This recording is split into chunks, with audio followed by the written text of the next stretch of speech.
Sir, സഹകരണ ഭവന പദ്ധതി. സർ, സംസ്ഥാനത്തെ ഭവന നിർമ്മാണ മേഖലയ്ക്ക് ഉത്തേജനം നൽകുന്നതിനായി വളരെ വിപുലമായ ഒരു സഹകരണ പദ്ധതി പ്രഖ്യാപിക്കുകയാണ്. സർ, നഗര ഗ്രാമപ്രദേശങ്ങളിൽ ഇടത്തരം വരുമാനക്കാർക്ക് താങ്ങാനാവുന്ന ചെലവിൽ റെസിഡൻഷ്യൽ കോംപ്ലക്സുകൾ വികസിപ്പിക്കുക എന്ന ലക്ഷ്യത്തോടെയാണ് ഈ പദ്ധതി വിഭാവനം ചെയ്യുന്നത്. അടുത്ത 2 വർഷത്തിനുള്ളിൽ നമ്മുടെ നഗരങ്ങളിൽ 1 ലക്ഷം ഭവനങ്ങളെങ്കിലും നിർമ്മിക്കാൻ സഹായിക്കുന്നതാണ് ഈ പദ്ധതി. വലിയ തോതിൽ സർക്കാർ ജീവനക്കാർക്കും ഈ പദ്ധതി സഹായകരമാവും. ഡൽഹി, മുംബൈ, കൊൽക്കത്ത തുടങ്ങിയ നഗരങ്ങളിൽ വിജയകരമായി നടപ്പാക്കിയിട്ടുള്ള ഭവന പദ്ധതിയുടെ മാതൃകയിൽ ബഹുനില അപ്പാർട്ട്മെൻറ്റുകളും സമുച്ചയങ്ങളും കുറഞ്ഞത് 20 ഭവനങ്ങളുള്ള റെസിഡൻഷ്യൽ ക്ലസ്റ്ററുകൾ നിർമ്മിക്കും. സർ, പാർപ്പിട സമുച്ചയങ്ങളുടെ നിർമ്മാണത്തിലും വികസനത്തിലും ഉപഭോക്താക്കളുടെ സഹകരണ സൊസൈറ്റിക്ക് ഒരു ഡെവലപ്പറുടെ ചുമതലയാണ് ഉണ്ടാവുക. തദ്ദേശ സ്വയംഭരണ ഹൗസിംഗ് സഹകരണ വകുപ്പുകൾ സഹകരിച്ച് വിശദമായ പദ്ധതി രൂപീകരിക്കും. പദ്ധതിയുടെ ഭാഗമായി ഭവന വായ്പകൾക്ക് പലിശ ഇളവ് നൽകുന്നതിന് ഈ വർഷം 20 കോടി രൂപ വകയിരുത്തുന്നു.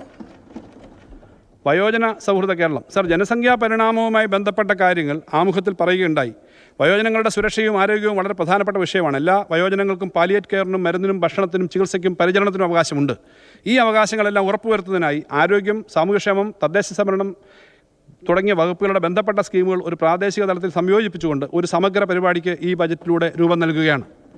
സർ, സർക്കാർ അംഗീകൃത ഡിജിറ്റൽ ഗ്രിഡിൽ രജിസ്റ്റർ ചെയ്യുന്ന എല്ലാ കിടപ്പ് രോഗികൾക്കും മേൽപ്പറഞ്ഞവയെല്ലാം ഉറപ്പു നൽകുന്നു. പാലിയേറ്റീവ് സംഘടനകളെ പ്രാദേശിക തലത്തിൽ ഏകോപിപ്പിച്ചുകൊണ്ടാവും പദ്ധതി നടപ്പാക്കുന്നത്. സൗജന്യമായി നൽകുന്ന സേവനങ്ങൾക്ക് പുറമെ സ്ഥിരം കെയർ ഗിവർ, ഡയറ്റ് ഭക്ഷണം, AI സർവൈലൻസ് തുടങ്ങിയ ഫീസ് ഈടാക്കിയും ലഭ്യമാക്കും. കിടപ്പ് രോഗികളല്ലാത്ത വയോജനങ്ങൾക്ക് ആരോഗ്യകരമായ പ്രായമാകൽ പദ്ധതി ഹെൽത്തി ഏജിംഗ് നടപ്പിലാക്കും.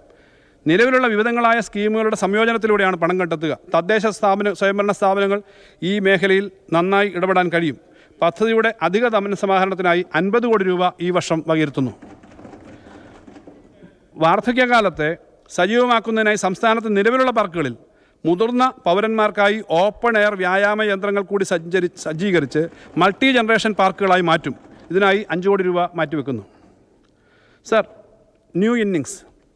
സർ, മുതിർന്ന പൗരജനങ്ങളുടെ സാമ്പത്തിക ശേഷിയും അനുഭവ പരിചയവും ഉപയോഗപ്പെടുത്തി പുതുസംരംഭങ്ങൾ, വ്യവസായങ്ങൾ എന്നിവ ആരംഭിക്കാൻ പ്രോത്സാഹനം നൽകുന്ന പദ്ധതിയാണ് ന്യൂ ഇന്നിങ്സ്. ലോകത്തെ പ്രമുഖരായ ചില വ്യവസായ വാണിജ്യ രംഗത്തേക്ക് കടന്നു വന്നിട്ടുള്ളത് മുതിർന്ന പൗരന്മാരായതിനു ശേഷമാണ്. മുതിർന്ന പൗരന്മാരെ സാമ്പത്തിക പ്രക്രിയയുടെ ഭാഗമാക്കാനും സാമൂഹികമായി സജീവമാക്കാനും ഈ പദ്ധതി സഹായിക്കും. പദ്ധതിയുടെ നടത്തിപ്പിനായി ഈ വർഷം 5 കോടി രൂപ വകയിരുത്തുന്നു.